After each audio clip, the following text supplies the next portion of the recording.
සුබ දවසක් කියලා පිළිගන්නවා හැම කෙනෙක්ම TS Animal World YouTube channel එකට. මම අද මේ ඇවිල්ලා ඉන්නේ මගේ ගිනි කුකුල් ගොවිපලට. ඉතින් මම හිතුවා ගිනි කුකුල් ඇති කරන්න ආසාවට ඒ ගැන වීඩියෝ එකක් කරලා දාන්න ඕනේ කියලා. ඉතින් ඔයත් සත්ත්ව පාලනය ගැන උනන්දුවක් දක්වන කෙනෙක් නම් TS Animal World YouTube channel එකත් එක්ක එකතු වෙන්න. අපි දිගටම සත්ත්ව පාලනය ගැන වීඩියෝස් මේ channel එකෙන් අරන් එනවා. අපි ඉස්සෙල්ලාම කතා කරමු මේ සතුන්ගේ නිජ බිම ගැන. මේගොල්ලෝ අප්‍රිකාව කේන්ද්‍ර කරගෙන තමයි ව්‍යාප්ත වෙලා තියෙන්නේ. ඉතින් ඒ නිසා ලංකාවේ ඕනෑම දේශගුණික පරිසරයක ඉන්න කෙනෙක්ට මේ සතුන් හදන්න පුළුවන්.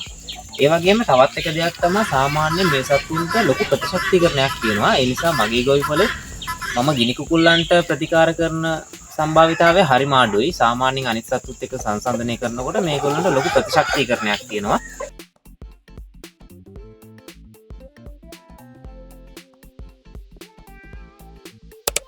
ලංකාවේ ගිනි කුකුල් වර්ග දෙකක් බලා ගන්න පුළුවන් ප්‍රධාන වශයෙන්. එකක් තමයි ඔයාලා දැකලා ඇති තනි සුදු ගිනි කුකුල් වර්ගයක් ඉන්නවා.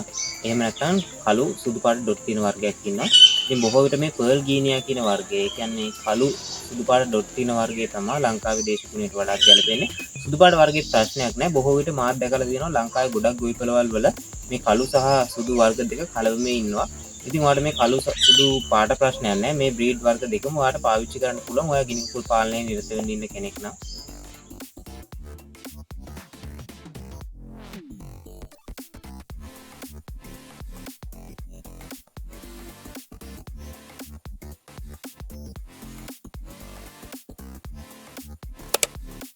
ගිනි කුකුල් පාලනයේ ආදායම් මාර්ග ප්‍රධාන වශයෙන් දෙකක් තියෙනවා. එකක් තමයි ඔයාලට පුළුවන් ඔයාට ගිනි කුකුල් පැටව ටිකක් ගෙනල්ලා ලොකු කරලා ඒ බිත්තර වලින් පැටව රක්කවලා ඔයාලට පැටව අලෙවි කරන්න පුළුවන්. පැටියෙකුත් ඔයාලට සැලකිය යුතු මුදලකට අලෙවි කරන්න පුළුවන්. නමුත් ලංකාවේ ප්‍රදේශයෙන් ප්‍රදේශයට ටිකක් මිල ගණන් එහෙ මෙහෙ වෙනවා නිසා මට හරියටම මිලක් කියන්න බෑ පැටියෙක් මේ ගන්න තමයි අලෙවි වෙන්නේ කියලා. එතකොට දෙවෙනි ක්‍රමය තමයි ඔයාලට පුළුවන් මේ සත්තු ලොකු වුණාට පස්සේ මේ සත්තුන් අලෙවි කරන්න. මේ සතුන් අලෙවි කරනවා නම් එක දෙයක් තමයි අනිවාර්යෙන් මේ සතුන් වලට මස් වලට තමයි අලෙවි කරන්න වෙන්නේ.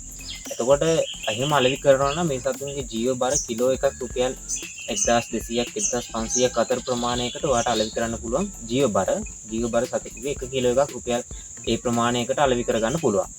ඒ දෙක තමයි ප්‍රධාන වශයෙන්ම මේකෙන් එන ආදායම් දෙක.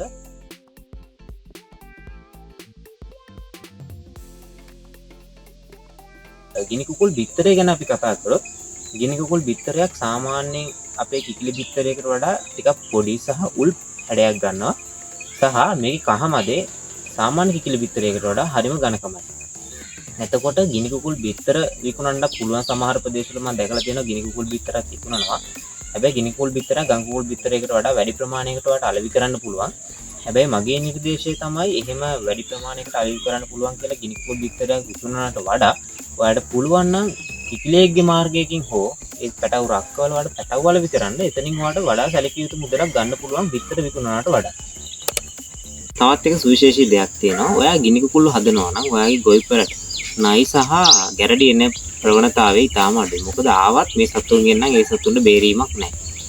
මගේ ගොවිපළෙත් මගේ අත්දැකීම් අනුව නයි එනකොට ගැරඩි එනකොට මේ සතු රංචුව මේ සතාව වට කරගෙන නයට ගැරඩියට කොටනවා. ඉතින් මේ සාමාන්‍යයෙන් ගිනි කුකුල් හදනවා නම් අපේ ජනප්‍රවාදෙත් වෙන ගිනි කුකුල් හදනවා නම් නයි එන්නේ නැහැ කියලා. හේතුව තමයි ආපුහම මේ සත්තු රංචුවම ගිහිල්ලා නයා වට කරගන්නවා, ගැරඩියා වට කරගන්නවා. එතකොට සාමාන්‍යයෙන් නයි පැටියෙක් ආවත් මේ සත්තුන්ව හපලා කනවා. එතකොට කෘමි කෑවත් මේ සත්තුන්ට ප්‍රශ්නයක් වෙන්නේ නැහැ. සාමාන්‍යයෙන් අපේ ගම් කුකුලක් හෝ කිකිලියක් සාමාන්‍යයෙන් කෘමියක් ආහාරයට ගත්තොත් සමහර කෘමීන් ඉන්නවා ඒ සත්තුන්ට ඇකට විෂ වෙන. හැබැයි මේ ගිනි කුකුලන්ට එහෙම ප්‍රශ්නයක් නැහැ. මම අර මුලදී කිව්වා වගේ අර අප්‍රිකාව මූලික කරගෙන මේ සත්තු ව්‍යාප්ත වීම නිසා අර කටුක පරිසරයකට පවා ජීවත් වීමේ හැකියාව මේ සතුන්ට තියෙනවා. ඒ නිසා නයි පැටව කෑවා කියලා හෝ කෘමීන් ආහාරයට ගත්තා කියලා හෝ මේ සතුන්ට කිසිම ප්‍රශ්නයක් වෙන්නේ නැහැ. අර කටුක පරිසරයකට ඕනෑම කටුක පරිසරයකට ජීවත් වීමේ හැකියාවක් තියෙන සහ ඉමුනිටි සිස්ටම් එක, ඒ කියන්නේ ප්‍රතිශක්තිකරණය ඊටාම වැඩි ලාභදායී සත්තු පාලනයක් තමයි මේ ගිනි කුකුල් පාලනය කියලා කියන්නේ. වැඩුණු ගිනි කුකුල් සතෙක් කිලෝ 1.5ක් 2ක අතර ප්‍රමාණයක් ලොකු වෙනවා.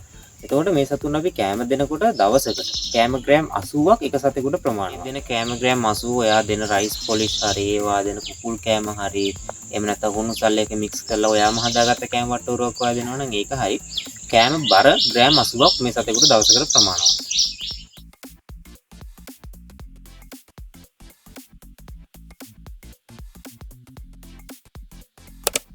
කුකුල්ලෝ හදනකොට අපිට එක සතෙකුට වර්ග අඩි 3ක් 4ක් අතර ප්‍රමාණයක් අවශ්‍යයි. ඒ කියන්නේ ඔයා සතු 10ක් හදනවා නම් ඔයාලට වර්ග අඩි 30ක් 40ක් අතර ප්‍රමාණයක් අවශ්‍යයි. මේ වගේ කුකුල් කූඩුවක් ඔයාලට හොඳටම ප්‍රමාණවත් ඔයා සාමාන්‍යයෙන් සතු 10ක් නම් වර්ග අඩි 30ක් 40ක් අතර ප්‍රමාණයක් ඉන්න. මොකද එක සතෙකුට කෑම භාජන වලට නැතුව වර්ග අඩි 3ක් 4ක් ප්‍රමාණයක්. සාමාන්‍යයෙන් කිකිලියෙකුට, ඒ කියන්නේ සාමාන්‍ය ෆාම් කිකිලියෙකුට අපිට අවශ්‍ය වෙන්නේ වර්ග අඩි 2ක්.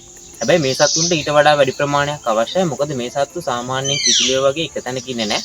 ටිකක් දුවල කරලා එහෙ මෙහෙ ඇවිදින සත්තු වර්ගයක්. ඒ නිසා සාමාන්‍ය වර්ග අඩි සතු 10ක් හදනවා නම් වර්ග අඩි 40ක් වගේ ප්‍රමාණයක් අවශ්‍ය වෙනවා. ගිනි කුකුල්ල බිත්තර දාන්නේ සීසන් එකකට. අවුරුද්දකට දෙපාරක් බිත්තර දානවා. වාර්ෂිකව ගිනි කුකුල් බිත්තර නිෂ්පාදනය බිත්තර 90ත් බිත්තර 130ත් 40ත් අතර ප්‍රමාණයක තියෙනවා. එතකොට මගේ අත්දැකීම් අනුව මගේ ගොවිපලේ අප්‍රේල් සහ ජූනි අතර කාල පරිච්ඡේදය තුල සාමාන්‍යයෙන් මට ගිනි කුකුල් බිත්තර ගන්න පුළුවන්.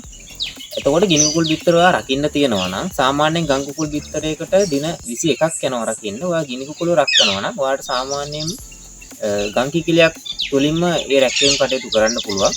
ගිනි කුකුල් බිත්තරයක් රකින්න දවස් 28ක් යනවා. ගම් කුකුල් බිත්තරයට වඩා සතියක් වැඩි. දවස් 28ක් යනවා. එතකොට මේ දවස් 28 මම ඔයාලට කලිනුත් පෙන්නලා තියෙනවා මමත් මේ ගිනි කුකුල රැක්කව ගන්නේ සාමාන්‍ය ගම් කිකිලියක් භාවිතා කරලා. එහෙම නැත්නම් ඔයාලට ඉන්කියුබේටරයක් තියෙන කෙනෙක් නම් ඉන්කියුබේටරයක් භාවිතයෙන් උනත් ඔයාලට මේ ගිනි කුකුල් බිත්තර රැක්වා ගන්න පුළුවන්. ඔය විස්තර ටික තමයි ගිනි කුකුල් පාලනය ගැන ප්‍රධාන වශයෙන් මූලිකව තියෙන්නේ. ඔයිට අමතරව ඔයාලට මොන හරි ප්‍රශ්නයක් තිබ්බොත් මට මගේ නම්බර් එකට කෝල් කරන්න හෝ මේ වීඩියෝ එක යටින් කමෙන්ට් කරන්න.